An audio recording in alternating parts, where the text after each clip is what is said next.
Hey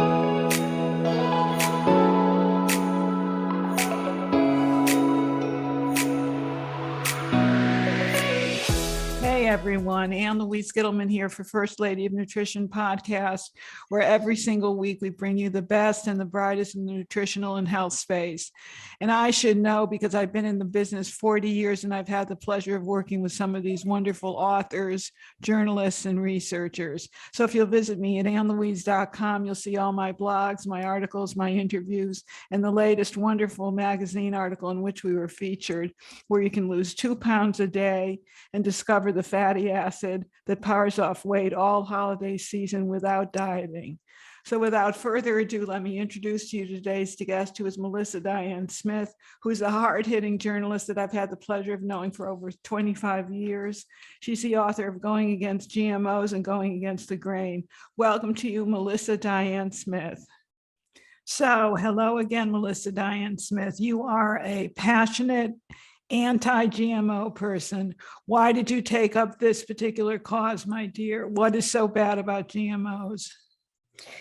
Well, I took it up because I've spent most of my career writing about therapeutic diets, but then I realized that a lot of people didn't realize, no matter what therapeutic diet they were going on, whether it was gluten-free or paleo or vegan, that they were eating genetically modified foods and not realizing it. And none of us were really going to be able to get better if we just kept eating genetically modified foods, which I basically call pesticide plants. You know, that the two main types of genetically modified foods are those that have an insecticide inside every bite of food, and those that are sprayed with large amounts of herbicide. Oh, how unappetizing. Yes, exactly. And this is a topic that has, really gone under the radar in the United States. And I just really wanted to give a real simple explanation to people so they could understand why we all need to take action to avoid this. So what do we have to watch out for? What are the main GMO foods, for example? The big five are corn, canola, cottonseed, soy, and sugar from sugar beets. And those, derivatives of those, along with wheat, are hidden in countless convenience foods. So it doesn't matter whether people are getting vegan foods or meat-based convenience foods, they're almost always getting hidden forms of these GMOs in their diet, unless they're actively looking for it and looking to avoid them. So is this labeled on your food labels that it's GMO enriched, so to speak? No, it's they have done a very good job of hiding this information, never giving us very clear labeling. So really, the people who learn how to eat non-GMO are very, very much like the people who had to learn how to eat gluten-free, which is you learn which foods are genetically modified foods, and then you take action to avoid them. So you have to be really proactive and well educated about the topic. So what's new in the field? We just haven't heard too much about it. I remember about 5 years ago, GMO was a very big deal. So do you think we've been overshadowed by the pandemic? Oh yeah, the pandemic, and now it turns out that they're trying to push these foods in hidden ways because of people are concerned about climate change and about an unhealthy environment. And so the powers that be, the tech bigwigs and the corporate media now, are pushing this narrative that we should all be eating less meat, practically no meat, and going to these plant-based alternatives. Like the Impossible Burger? Yeah, like the Impossible Burger. And it turns out that these are just part and parcel of the whole GMO-based, pesticide-based industrial agriculture food system. And so like the Impossible Burger, for example, it has a genetically engineered soy-based additive that actually makes that burger appear to bleed like real meat. Oh So my gosh. they use that to market it, as a meat alternative, and yet preliminary animal data has shown blood clot issues, anemia, and kidney damage from eating this particular genetically engineered additive. So that's one clear example. There are others. Believe it or not, there's a new ice cream alternative. I'm not joking you. The name is called Brave Robot. Oh my God, how that's by the Urgent Company, and they market it. They market it as a way to help protect the planet, but that uses a genetically engineered fungus that actually produces synthetic versions of the dairy proteins, casein, and whey. So even though it's marketed as plant-based, it's actually not. I mean, it has synthetic versions of dairy proteins. So if someone is allergic to one of those dairy proteins, it's very possible that they could have a severe reaction to that. And so these are, very deceptively advertised. And the main thing I think people have to understand is just like, they often, the government and mainstream media tend to push information on us that isn't really information. It's trying to get us to buy products that aren't health promoting, and they give us the wrong information and people get confused by that. So it's really, really important to understand that not only are these products not good for us, they won't promote health, but they're going to do the exact opposite. Rather than trying to help protect our planet, they're part of the industrial agricultural system, spray a lot of pesticides. And what's the far greater thing to be focused on now at this point is how do we regenerate our soil? We've been losing our topsoil very quickly. That causes foods to be grown without as many nutrients as they used to be even 100 years ago. And so people really have kind of missed this very key point about soil health is really the key to healthy food for us, healthy food for our animals, healthy health for us, and then actually protecting the health of the planet and keeping our soil fertile and giving us nutritious food. So there's no question, but and I know you're a big proponent of regenerative farming, but what about regenerating the body? We do a lot of detox for parasites, for heavy metals, for chemicals, infectious, hidden infections. What about a detox for GMOs? What could people do? Well, the first thing, I'm sure, as you know, is most people just don't eat a clean diet. So it's getting those GMO foods out of the diet. I explain step by step in my Going Against GMOs book how to do that. So tell us a little bit about your book. So you've got a book with a lot of action plans, and it's called Going Against. Don't you have two books about GMOs? No, I have Going Against the Grain, which I wrote, in 2002, and Going Against GMOs. So both of these are topics where you basically have to go against what most people are eating and learn how to eat in a healthy way. But Going Against GMOs just really explains in very reader-friendly terms what the issues are with GMOs, how they're horrible for our food security, how they endanger our health, and how they endanger our environment, and then explains what the top GMO foods are to avoid, how to avoid them, and really kind of helps people figure out where in each different kind of diet, no matter which type of diet you're eating, where GMOs might hide and what you have to look for to avoid them.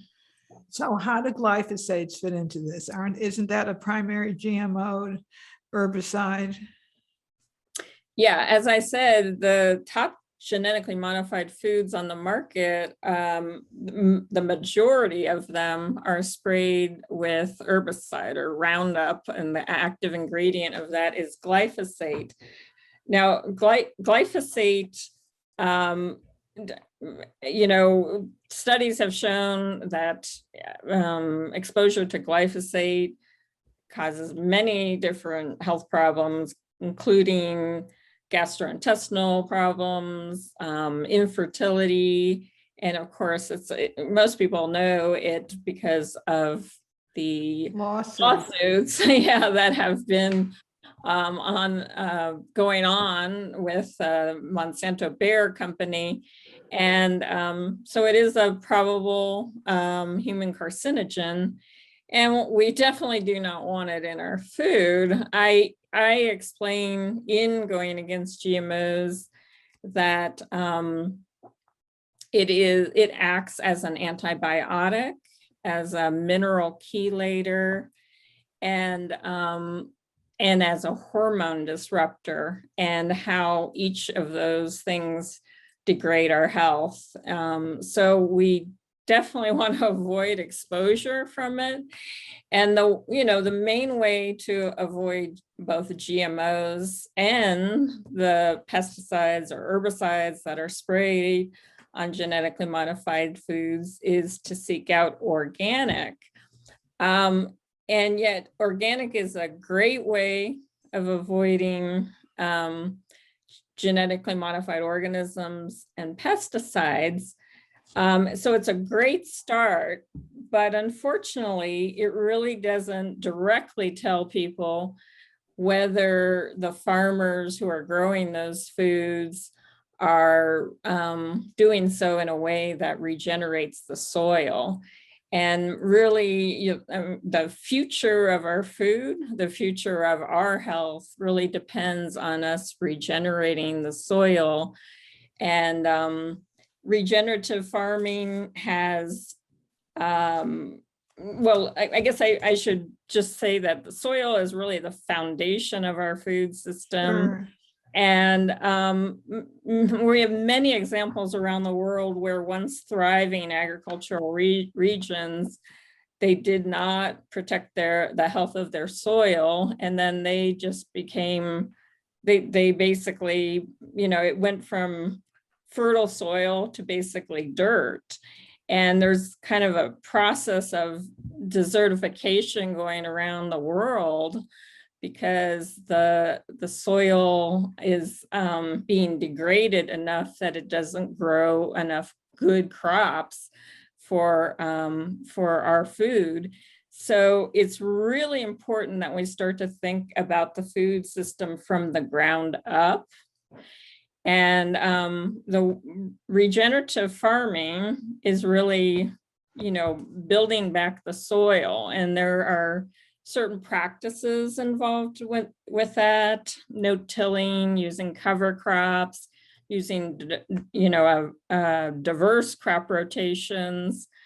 And also, and this is the thing that many people miss, is regenerative grazing, animals actually grazing and fertilizing the land to make it full of life instead of desolate dirt that isn't really growing anything. We had that with the buffalo in the plains in North America, which made incredibly fertile soil in the center of our country.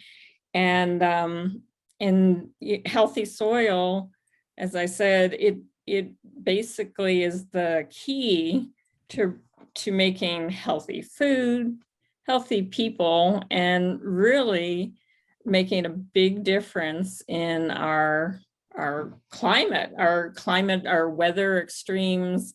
When you have healthy soil full of microorganisms, it retains water, so you actually save water, and it also sequesters carbon and can play a role in helping our weather and climate problems.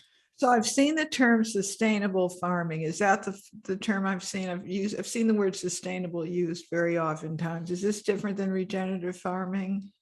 Yeah, unfortunately, sustainable, I mean, what does it mean? It probably means very little. Well, you're right. I mean, sustainable has been used a lot, but there's no real formal definition. Yes, I believe that regenerative farming is sustainable, but the term sustainable farming is has been overused and isn't really being used in the way that it regenerates the soil and then is more sustainable. So it's basically like greenwashing the word a lot, you know.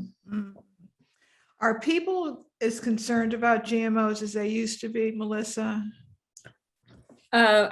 I do not think so. I think, you know, there have been plenty of other things that have been thrown at us that people have been focused on.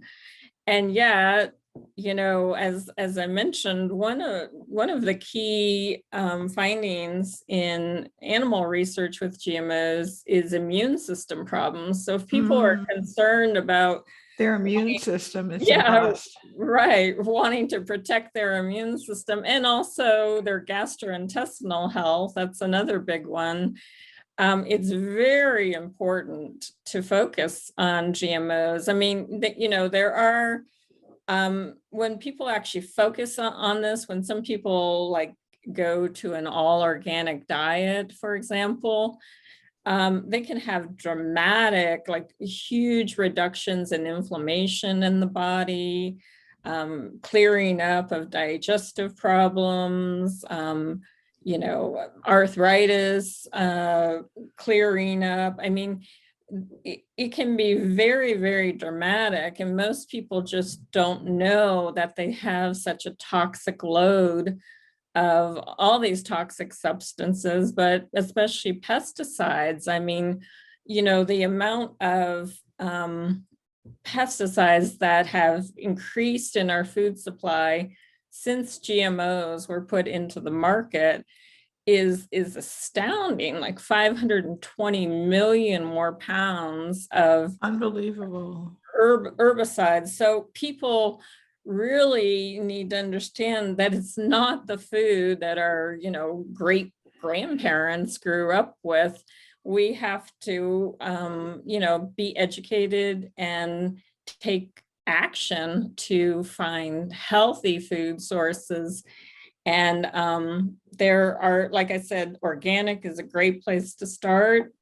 But then, you know, the other thing is also to seek out what I call organic regenerative food. And there are ways to do that. One is, you know, to just buy seasonal, locally grown food from regenerative farms in, you know, your area. And if you're having trouble knowing how to find that out, I mean, you can certainly talk to the farmer and ask what kind of practices do they use to regenerate the soil.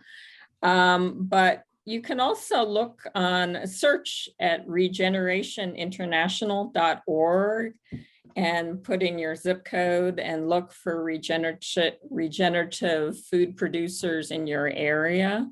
That's a really good way to do it. And there are increasing companies that are offering foods that are marketed as both organic and regeneratively produced. And I think one of the exciting developments is a new label, a new seal called the regenerative organic label. And these products already are USDA organic, but then they also have to meet the highest standards for soil health. And so this is something I think you're going to be seeing a lot more of in the next few years. So you mentioned something that kind of leads me into this next question. And with our remaining minutes, maybe we can talk about this. People that start eating organic find that their inflammation decreases. So that leads me into this concern that maybe people are not sensitive to gluten or wheat, but maybe it's the glyphosates. What's your feeling about that? I mean, you wrote a best-selling book, Going Against the Grain. Is it glyphosate or is it wheat? That's a great question. And I've had this kind of back and forth in my own mind about it. I do think that the glyphosate is making things much worse. However, I do believe, there was gluten sensitivity. I just happen to know from my own family history, my grandmother, that she did not have celiac disease, but I'm pretty positive she was gluten sensitive because of the conditions she had. And this was— What were her conditions? She had schizophrenia. Oh, so there's a mental health component that people don't recognize. Right, exactly. And then my cousin had celiac disease. So this was quite, quite a while before glyphosate started to be used in such such high amounts in our food system. There were even, like what I explained in my original book, Going Against the Grain, is you can actually see as gluten grains spread throughout Europe, the health of the bones of people going downhill. And there are many reasons for that. There could be many reasons for that. One is there's enough anti-nutrients in wheat to cause problem with absorption of calcium. It's very clear that the health of the bones went downhill after gluten spread throughout Europe. And, that was, of course, way before the use of pesticides. So I do. And also the majority of the world didn't eat gluten. They either ate non-gluten grains or starches, tubers, or something like that, and vegetables. But gluten is kind of a newer food in the human diet. And it's unfortunate that that ended up being the base of, of the diet of the Western world. So you have been a columnist for a wonderful nutrition magazine. It's known as Better Nutrition, and it's been over 10 years, as I recall. Are people concerned about gluten as much as they were 5 years ago? Is gluten, glyphosate, is GMO, is it still in the nutritional arena? Oh, yeah, I think gluten-free, I do think it's becoming a very, very common way of eating. Most people just find they feel better by eating this way and have fewer health issues by eating this way. And the good news is that people have also opened up to the importance of non-GMO and organic, and now, as I said, regenerative, which I think is kind of taking the non-GMO and organic movements and taking them into like a brand new, exciting level to both help heal us and help heal our planet. So you believe that the next kind of vista, the uncharted territory will be all about regenerative farming involving the soil, the body, and the health of the animals. I really do. But again, I have cautions with that. You know, it's kind of like when I wrote Going Against the Grain, and I told people about the importance of avoiding gluten, especially if you're gluten sensitive. But I did warn, well, don't just all switch over to corn, because corn That's the GMO factor. is genetically modified, and many people miss that information. So in terms of regenerative, yes, it definitely is where our focus should be.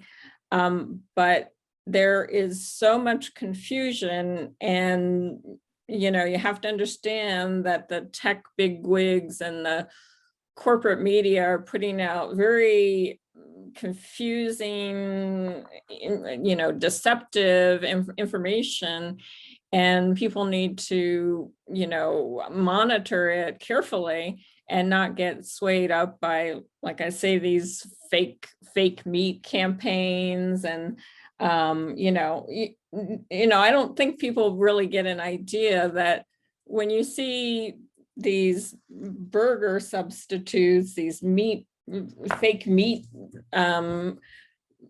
substitutes, they are made in a lab in big vats. You know, it's not what you would think.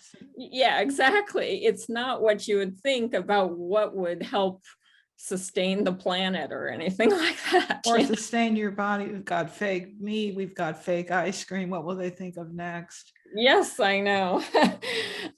So it's just like people have to be, you know, be careful, because there are a lot of corporate interests that want people to buy into a narrative that doesn't serve them. It doesn't serve the people. It serves, you know, all these large corporations that are buying up farmland and growing genetically modified foods and spraying pesticides on them and ruining our land. But it doesn't serve us or our planet. So what are you eating, my dear, as we conclude our wonderful interview on First Lady of Nutrition? What do you eat for breakfast, lunch, dinner, and snacks? And are you totally grain-free? Yes, I am grain-free. And why are you grain-free, not just gluten and wheat-free, but grain-free? Well, I am grain-free because I have found through a lot of trial and error that my best weight and my best health is when I'm grain-free. That doesn't necessarily mean that my diet is what's right for everybody, because we're all biochemically unique. But that what works best for me. And I'm non-GMO, and organic as much as possible. Organic as much as possible, and regenerative. Like I said, the great news for me is that I have a wonderful regenerative organic farmer here in the Tucson area that I can buy fresh produce from. And I also am, you know, excited by some of these companies now that are starting to come out with you know, regenerate, well, 100% grass-fed, grass-finished meat. And you know, you can sometimes look for the America Grass-Fed Association certification. That's one way of knowing that it's 100% grass-fed, grass-finished meat. And but you're not a vegetarian, though. Oh, no, I definitely am not. I mean, you know, if some people, everybody has to evaluate that for themselves. But I did a story earlier in 2021 about how some people who have been vegan and, you know, went that way for important reasons. They were repulsed by the idea of factory farm animals, and they, you know, basically threw out all meat. And they did well for a while, but as you know, I know you have written about, and I have recently written about as well. Sometimes these people who do that, well-meaning people, they end up getting sicker after a while because they start to not get important sources of nutrients that you can only get from animal products such as vitamin B12 and iron and zinc and or omega-3 fatty acids from fish and or enough protein. Right, or enough protein. And they actually start to realize, then some of them have started to realize that it's not, you don't just have the option of factory farm meat or no meat. You have this wonderful, the way our ancestors, our predecessors had meat, which was regeneratively raised, grazing on grass, and that meat is not only higher in beta carotene and omega-3 fatty acids, but it tastes better for sure. Definitely. And as I said, it's a forgotten key to regenerating the land. Again, I think the corporate media is really muddying the waters now, making it seem like, eating meat is horrible for the planet. But it's really important to understand that some of these ruminant animals like cattle and sheep can go into areas where they really can't grow much. But once they start bringing animals in, and the animals start fertilizing the land, it can kind of transform barren land into fertile land that can actually grow food. So it is a way of regenerating our land and our food system. And most people, especially those that were originally tending toward veganism, are starting to learn that message now, and more vegans are starting to add meat, regeneratively raised meat, back into their diets because they feel better, and they also know that it's an important part of regenerating farming and the planet. Exactly. Yes. If we take care of the land, and take care of the soil, it will take care of us.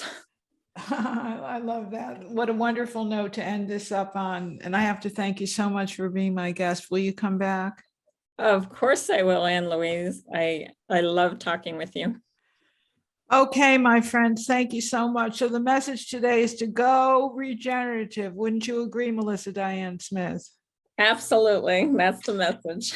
And I want to thank my sponsors, Unikey Health, where they're committed to helping you achieve your best health ever, because health is their passion.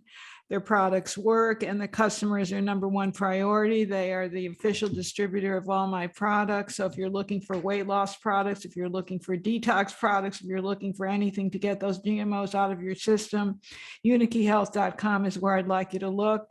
And our newest sponsor, cshealth.com, where if you have a devastating diagnosis for your uterus, your pancreas, urinary tract, or even your liver, you can find a product called Vitality Plus, which will be very important for getting rid of all the toxins.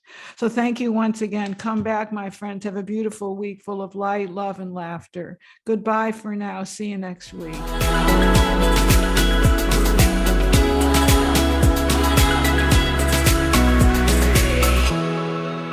Hi, everybody. I'm Anne Louise here with just one more thing. Thank you so much for being a fan of my work. And if you like this video, please check out all my other videos. Please subscribe to my channel and turn on notifications.